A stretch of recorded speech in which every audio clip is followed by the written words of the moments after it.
Welcome to Everyday Linux User. In today's video, I am going to show you how you can use a tool to build your own Linux distribution.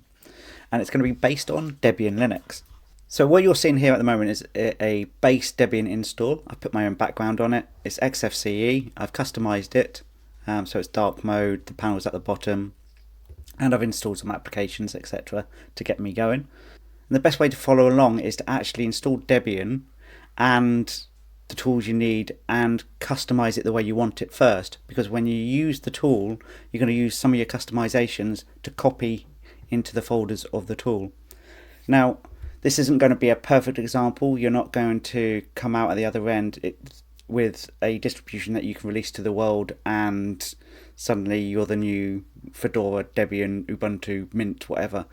What you'll have is a bootable USB drive with the Calamares installer available to you, that you can install that operating system, and the thing that you'll install will have all the apps that you want installed by default and the customizations installed by default, but it will still have quite a lot of Debian influence to it in terms of splash screens and stuff like that. This is just an example to get you going so you can understand the tools you need to use.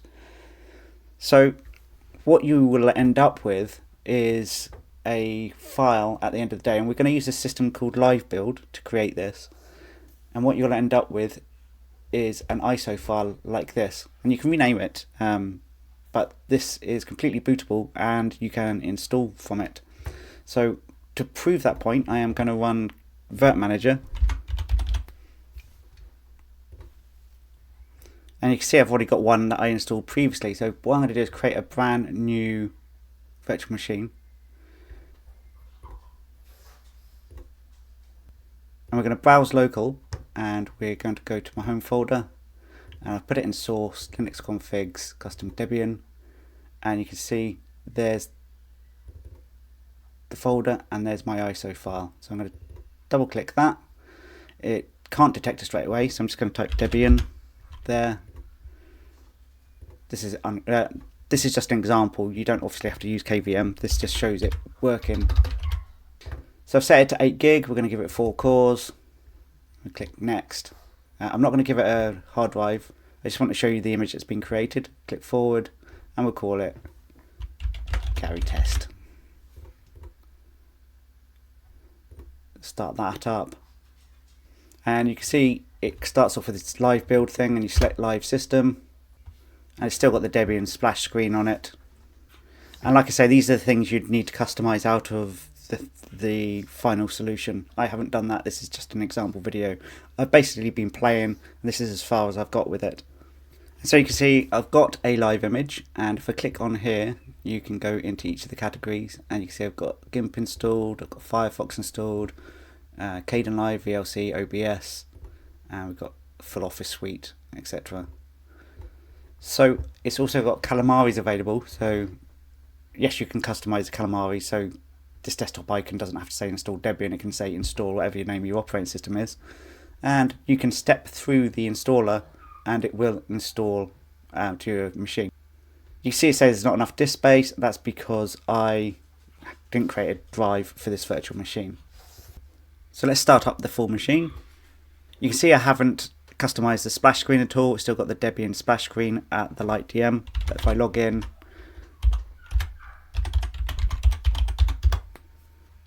you can see we've got a full screen of my Debian system that I created. It's got my background that I wanted. It's got Rhythmbox, VLC, Kdenlive.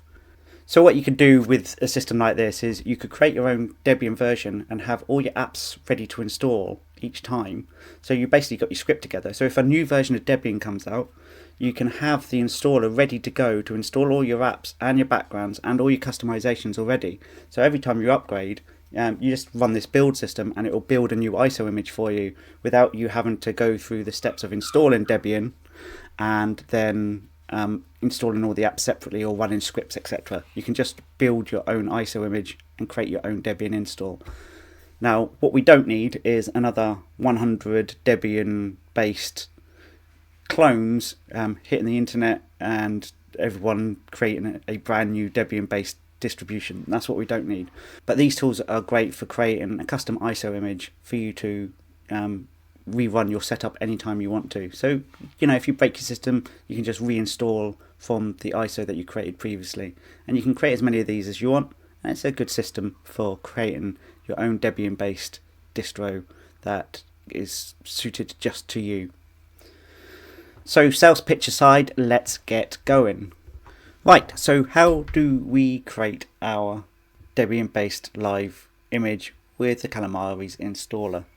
So what we're going to do is we're going to open up this folder here, and I'm going to create a brand new folder in here, and I'm going to call it the name of the operating system I want to use. So we're going to call it Gary OS. Okay, and we are going to need to run some commands to get the live build installed to your system. And the commands you need to run are as follows. You need to run sudo apt update. That will update your repositories. You will need to run sudo apt install. The -y just stops the prompt from asking you whether you're sure, but sudo apt install -y, live-build, squashfs-tools, live-boot, live-config, xorriso, that begins with an X, and then you've got isolinux. So these are the tools you need to be able to build your own Debian-based ISO. And then we've got this tool here called netselect-apt. And what netselect-apt does is lets you find the mirrors closest to you for Debian. So this makes it faster to download apps from the internet. So this is useful even out with this Debian live build thing, because it means you can improve your own Debian performance by using those mirrors instead of the ones that are there by default. So run those 3 commands. I've already done that, so I'm not going to do that. But then within Gary OS, you're going to want to create a folder, and in that folder you're going to call it auto. And within auto, you're going to want to put 3 files. The 3 files are build, clean, and config. Now, if I open that up in Mousepad, you'll see the script I've got here. And what set-e does here, if any of these things fail, then it will error instantly. So it doesn't continue going along the way and continue further down the script. It will just stop instantly. So that's what the set-e does. LB is the Linux build system, and config tells the system which config settings you're going to be using. And on each line you can put the config setting and then a / like that, and then you can set various values. Now there is a live build website, and that will tell you which settings are available, but you can see here that I've got no auto, and what no auto does is determines whether a file system should be automatically mounted or not. I've got mode Debian, so the mode Debian tells it to use Debian as the basis. Then you've got the architecture, so in this case AMD 64, which is a 64-bit machine. The Debian installer, whether to include the Debian installer as part of the image. You've got archive areas, and these are the extra repositories that you're going to use. So you've got main, contrib, non-free, and non-free firmware. And then you've got a memory test, and setting that to none means that it won't do a memory test when you start it up. So that is your config file, and you'll need to type that command in to the config script. And then we've got 2 other scripts. We've got build. And what this is saying is, again, the setE, as we've mentioned previously, if any of this fails, it will just error out instantly and not continue. But it does this LB build, and then it outputs the file, and then it creates a build log. So any errors will go out to this build.log. And then we've got a clean file. You just basically need to create these 3 files, and this will do most of the work for you. So then we've got set-e as mentioned previously, and then LB clean again, and the clean is going to remove these files here and the build log. So that's what the clean does. So by having these files in this auto folder, when you run LB clean, it's going to run the clean config, and when you run build, it's going to use the settings in the build config. It means you don't have to type LB build with a whole load of config settings every single time you run the script. So it's just a case of entering those values. So now what we're going to do is we're going to open a terminal, and you need to navigate to your build folder. So in this case, like this, and then we should be able to run lbconfig. And you can see up here it's now created a new set of files. So we go in the config folder, you've got now all of these files and folders, and it all looks fairly scary, but you don't actually have to worry about most of this stuff. And the first folder we're going to look at is the package lists folder, and you can open this file up in the editor of choice, in this case mousepad, which comes with xfce, and these are the current list of packages that are installed by default, but you're going to want to add in your own packages. So if I show you the one from my previous build, these are the packages that I am installing. So I'm installing LightDM, and that's important as a display manager. So when you first boot up, that's what enables you to enter your username and password. I am installing xfce4, which is the desktop environment.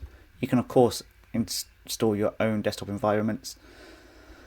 xfce4 goodies, that gives you some extra things to put onto xfce4, and it's totally worth doing that. The Whisker plugin, because that gives you this menu rather than the default menu. Firefox, Evolution, Rhythmbox, VLC, Shotwell, LibreOffice, GIMP, Kdenlive, OBS Studio. So they're the core packages that you'd install for a live image.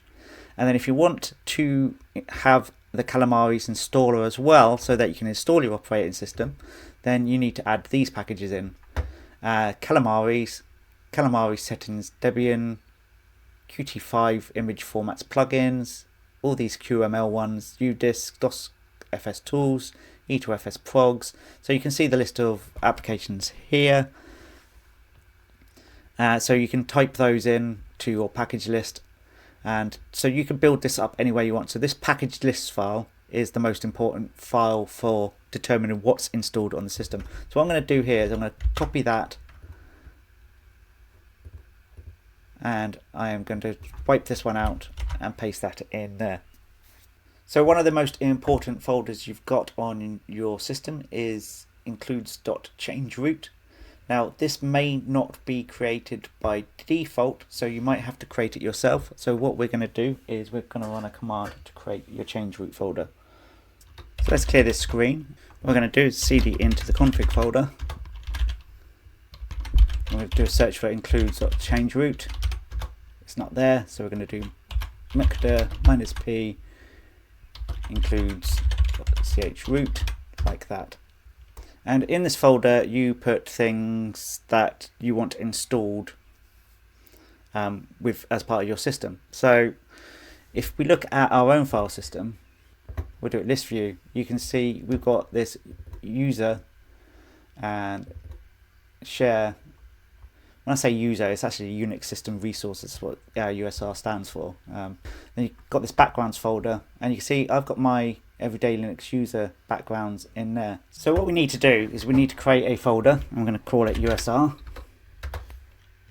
and in there we're going to create another folder, and we're going to call it share, and in there we're going to create a folder. I'm going to call it backgrounds, like that. And then in there we're going to create a folder called everyday Linux user, like that. And we're going to go to our terminal, and we're going to cd into the user share backgrounds. We're going to everyday Linux user, and we're going to copy user share backgrounds everyday Linux user. I'm going to do that, and you see up here all our images are now in that folder. So when we create our Debian build, it's going to include all those backgrounds in it. Now the next thing I want to do is, you can see that I have configured my desktop like this, and I'll want everything from here to be inside my new operating system.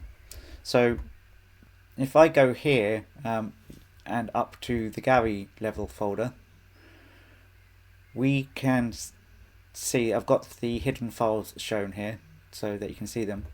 And so what we want to do is go into .config, and in .config it has lots of settings for things that you've set up.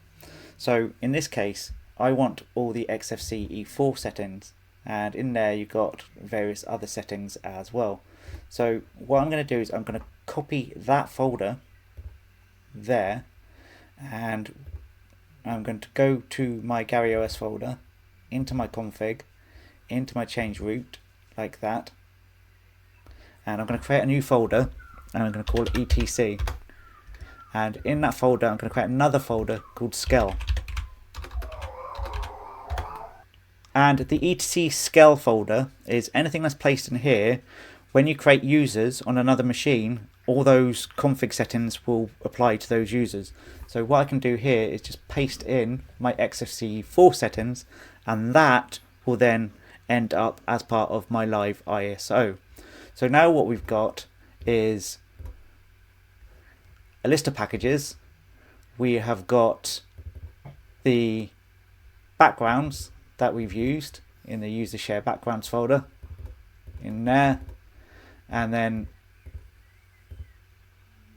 in the etc skel we've got all the XFCE settings, and it's this file here that's got most of the things that you want in it. So for in displays, for instance, it tells you which displays are set up. Desktop, it's got desktop settings, so which background is it going to use. So it's going to use user share backgrounds, this one here. So with all your config set up, and now obviously this is a whirlwind tour, with all the config set up within your terminal, what you want to do is go back to your Gary OS folder, or whatever you've called the thing, and you can now type sudo lb clean, and that will clear all the folders of any config that's been set before. And if you think there's stuff left behind, you can also do sudo lb clean cache, and that will cache folder sometimes appears in here after you've built, and it's kept some of the settings, so that cleans it perfectly well. And finally all you have to do is sudo lb build, and that will start building your operating system using the config settings set. Now this can take a long time to do, so it can take between half an hour, 45 minutes on my machine, and it depends how much stuff you put in there, and it depends what you're installing, but this will go on and on and on. If there's any errors, it will display it to the screen and you'll have to work out what the error is. The chances are you've got a typo in your list of packages, or you've put in a bad config file somewhere. But that's essentially how you build your own build system using LB build, and that's how you end up with the ISO that I showed you previously. So when you are finished, what you can do is, if you've got Ventoy installed, you can copy that image onto there. So you can see I've copied a few of them over. So I've got this live image here. That's the name of the file that it creates, but you can rename it. And you can see I've created this one called edluos, and that's essentially that one renamed, but it's a later version of it. And that is the end of the video.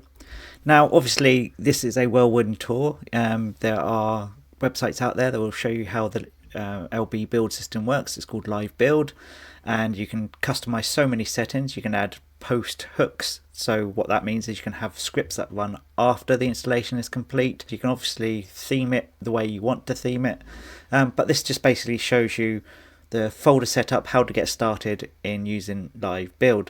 Now in future weeks I might go further with this and show you some of more of the things that I've learned as I've gone along, but for now that is the end of the video. If you enjoyed it, hit the thumbs up button, hit the subscribe button, and I'll see you next time on Everyday Linux User.